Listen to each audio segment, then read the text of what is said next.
का हो कहत रहा बिया हो जाए बदलब न, अब बदल गया आखिर में। अब निकलते ना घरे में से। अब तू इन कौन बड़ा नहीं कहा, जब देखा तब वही चुलिया में घुसरा रहा था। जवान जवान मेहरारू का तू हुए करा था, तू एको दाँत दिखाते ना भाई रे। रोज मिलत रहा का भाव हो? अरे मेहर बसा हो गया तू मेहर बसा ले। सुना अब तू दूसरे भाव में झूठ है भोकाल का मारा था घर मेहरी के लूगा कचारा था, घर मेहरी के लूगा कचारा था। तू ही सुना वजह थे ले, तू सुना। बर्तन माले वाला लगावा था तू मेहरी के गोड़ दबावा था, तू मेहरी के गोड़ दबावा था। एकदम से सही मेहर बसा हो यहाँ सारे। अरे केहू दूसरे कहे पहले अपने आंखों में झांक लिया करा कि हम कितना पानी में हैं।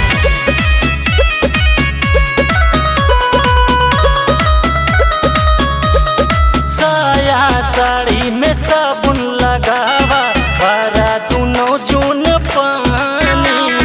तू ताओ कर नौकर हो गईला हो भइल बिया रानी। अच्छा कब देखे रहे हम रोज देखा तही। साया साड़ी में साबुन लगावा भरा दोनों जून पानी। तू ताओ कर नौकर हो गईला हो भइल बिया रानी। तेलवा से बदनिया सारा था, तेलवा से बदनिया सारा था, घर मेहरी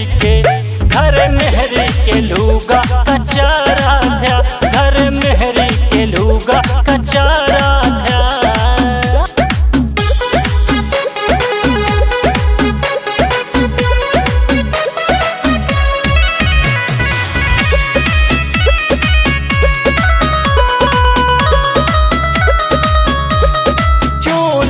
चौका झाड़ू पोछा मांजा था कुल बार तानवा।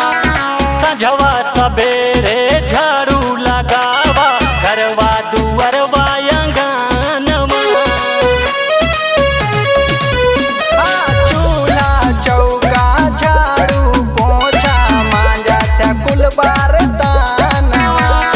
सजवा सबेरे झाड़ू लगावा घरवा दुअरवा अंगनवा। हाथे से अपना खियावा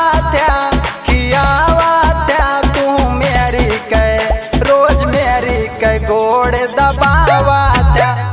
हाथे से अपने खियावा था तू मेरी के गोड़ दबावा था।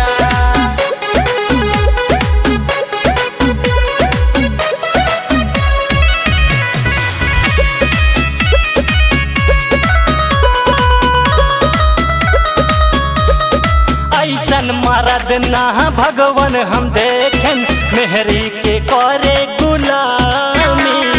तोहरा जैसन मेहरा के चलते मर्दा के होला बदनामी। ऐसन मरद ना भगवान हम देखें मेहरी के करे गुलामी। तोहरा जैसन मेहरा के चलते मर्दा के होला बदनामी। रानी सोना कही के पुकारा था घर मेहरी के लूगा कचारा था। सेजिया पे बिस्तर लगावा था घर मेहरी के गोड़ दबावा था। अरे ढेर ना बतिया, हम अपन देख ले तू अपन देखा।